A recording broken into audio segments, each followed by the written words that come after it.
Hey guys, Hell's First here, and today we're doing another Corepunk video.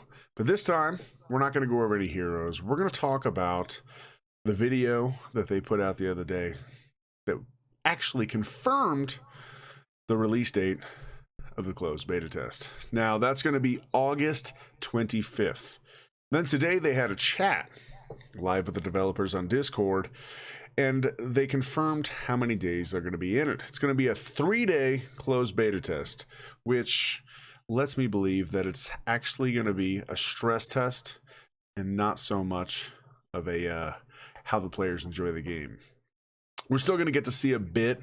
The max level is going to be 20 in the beta, and if you can get there in 3 days, then I'm wondering how hard it's going to be to get to 40. Now, they said there's going to be 80 hours of a grind to get to max level, and I'm guessing that's just for one character, right? Or one specialization. So, like the Infiltrator, to get to level 40 on the Infiltrator is going to take 80 hours. And then I'm curious about all of the talent trees, how long it's going to take to max all of them out so you can have your full swap around character build that you want. I think it's going to be a little interesting to see just how many hours it's going to take to fully max out a character. But they also gave us in that video these screens that you're seeing right here. So Illumio is the one who set this up, put all these together, and allows you to see a little bit more of the game, right?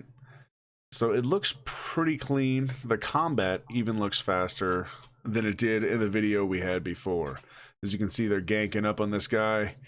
He's dropping down. It looks really fun. That's some PvP action happening live right next to the train tracks, or on the train tracks, as that might be the train ready to move, or that's the end of it. I don't know. But they did put some more content so that you can see. Here's another one on the PvP running through. Just looks gorgeous. Look at how smooth it is. Just beautiful. And obviously, these are just clips taken out of the actual game during the video on their screens, as you can see the monitors. All right, there's a Pyromancer coming through, being able to pick right off the bat. Can't wait to just make something here. The sniper. I know we got a couple people in my guild who are excited for the sniper, right? The towns look great. I mean, it embodies Ultima Online so closely. It looks, I'm so excited for this. I can't wait. Just gorgeous. Looks like that guy's coming up to a forge. Like, the whole game, it just looks beautiful. I can't wait. I hope you guys are as excited as I am. They also gave in the answers today a question I had, which was, how are you going to be able to craft things with a bind on pickup materials from the raids or from the really hard content in the game? Because you can't trade them.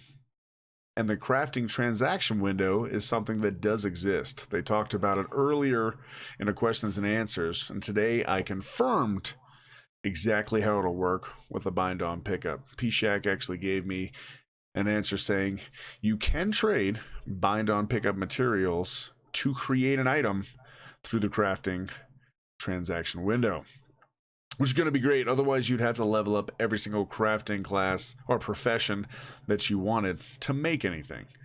You're not going to have to do that. You literally just have to have somebody who has it maxed out. Or maybe somebody will be sitting in town like RuneScape, just waiting to make stuff for people. I'm sure that's going to be a thing. You're going to have that guy everybody knows hanging out in the middle of town, making tons of money because he's just making shit for everybody. And that's going to be, it's going to be a player-run economy. There's not many of those in games anymore. Like World of Warcraft, 90% of the gear that helps you get better is not possible to be bought or made. It has to be dropped off some raid boss or some dungeon, some mythic dungeons. It's boring because you have to do it 100% through fighting, Whereas this game, you're going to be able to have items crafted that are the best items in the game. It's really going to be key for crafters to get in these raids to get some of these incredible recipes so that they can be rich. I'm going to be one of them. I don't know which crafting profession I'm going to use. I'm leaning towards blacksmithing, being able to make some armor, but I have no idea. We're going to see what happens when the game comes out. Mining, I've always been a big fan of that. And who knows if you're going to be able to sell your ingots? I mean, you may not even need a crafting class. Just a gathering. Just so you can sell that for money. Now, I don't know if there's going to be an auction house or not. That's something I'm really thinking about. Because that might be good. It might be bad. Kind of hope they have it, and I kind of hope they don't. It's kind of right there in the center, because if they don't have it, that'll lead more people to engage with other people, and the community will become more of a community. Whereas if they have an auction house, you have no fucking clue who you're buying anything from. You just see it there, and it's good to go. Unless they're a maxed level profession, because they did say you'll be able to have known that you're the best. So maybe your name will be printed on an item or something. I really, after just saying it, after the words just came out of my mouth, I really think I'd rather not have an auction house. I'd rather have players coming together and actually creating a real community in Corepunk. And I think that's what the developers are after as well, is making a community for the game. So we're going to go more in depth on what was in the chat in the next video. And I'm also going to talk more about what's going on with the criminals and the karma in the next video. I just wanted to touch base with you guys, tell you a couple things that we learned, show you these screen captures because they make me even more excited for the game, and I hope they do the same for you. And I just can't wait. August 25th, guys. And then they did confirm there'll be more betas after that, so I'm hoping they're monthly. And we're going to get more questions and answers next month to get even more information on how this game is going to work.